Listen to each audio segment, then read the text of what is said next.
खाटू श्याम को भगवान श्री कृष्ण के कलयुगी अवतार के रूप में जाना जाता है। ऐसा कहे जाने के पीछे एक पौराणिक कथा का हाथ है। राजस्थान के सीकर जिले में इनका भव्य मंदिर स्थित, जहां हर साल बड़ी संख्या में श्रद्धालु आते हैं। लोगों का विश्वास है कि बाबा श्याम सभी की मुरादें पूर्ण करते हैं और रंग को भी राजा बना सकते हैं। बाबा खाटू श्याम का संबंध महाभारत काल से माना जाता है। यह पांडुपुत्र भीम के पौत्र थे। ऐसी कथा है कि खाटू श्याम की अपार शक्ति और क्षमता से प्रभावित होकर श्री कृष्ण ने इन्हें कलयुग में अपने नाम से पूजे जाने का वरदान दिया। लाक्षागृह की घटना में प्राण बचाकर वन भटकते पांडवों की मुलाकात हिडिंबा नाम की राक्षसी से हुआ। यह भीम को पति रूप में प्राप्त करना चाहती थी। माता कुंती की आज्ञा से भीम और हिडिंबा का विवाह हुआ, जिससे घटोत्कच का जन्म हुआ। घटोत्कच का पुत्र हुआ बर्बरीक, जो अपने पिता से भी शक्तिशाली और मायावी था। बर्बरीक देवी का उपासक था। देवी के वरदान से उसे 3 दिव्य बाण प्राप्त हुए थे, जो अपने लक्ष्य को भेद कर वापस लौटाते थे।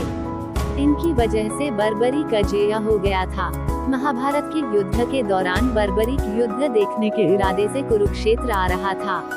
श्री कृष्ण जानते थे कि अगर बर्बरीक युद्ध में शामिल हुआ तो परिणाम पांडवों के विरुद्ध होगा। बर्बरीक को रोकने के लिए श्री कृष्ण गरीब ब्राह्मण बनकर बर्बरीक के सामने आए। अनजान बनते हुए श्री कृष्ण ने बर्बरीक से पूछ कि तुम कौन हो और कुरुक्षेत्र क्यों जा रहे हो। जवाब में बर्बरीक ने बताया कि वह एक दानी योद्धा है, जो अपने एक बाण से ही महाभारत युद्ध का निर्णय कर सकता है। श्री कृष्ण ने उसकी परीक्षा लेनी चाहिए, तो उसने एक बाण चलाया, जिससे पीपल के पेड़ के सारे पत्तों में छेद हो गया। एक पत्ता श्री कृष्ण के पैर के नीचे था, इसलिए बाण पैर के ऊपर ठहर गया।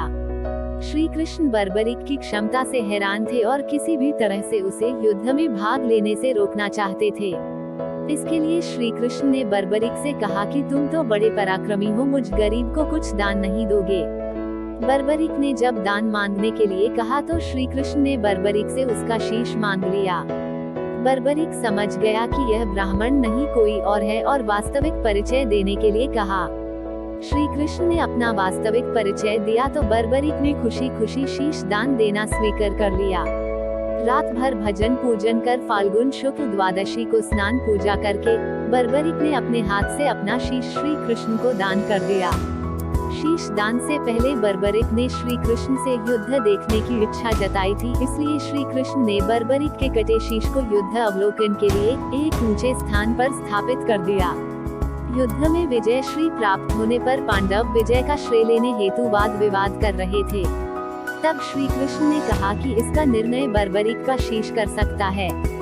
बर्बरीक के शीश ने बताया कि युद्ध में श्री कृष्ण का सुदर्शन चक्र चल रहा था, जिससे कटे हुए वृक्ष की तरह योद्धा रणभूमि में गिर रहे थे। द्रौपदी महाकाली के रूप में रक्तपान कर रही थी। श्री कृष्ण ने प्रसन्न होकर बर्बरीक के उस कटे सिर को वरदान दिया कि कलयुग में तुम मेरे श्याम नाम से पूजित होगे, तुम्हारे स्मरण मात्र से ही भक्तों का कल्याण होगा और धर्म, अर्थ, काम, मोक्ष की प्राप्ति होगी। स्वप्न दर्शनोपरांत बाबा श्याम खाटू धाम में स्थित श्याम कुंड से प्रकट हुए थे। श्री कृष्ण विराट शालिग्राम रूप में संवत 1777 से खाटू श्याम जी के मंदिर में स्थित होकर भक्तों की मनोकामनाएं पूर्ण कर रहे हैं।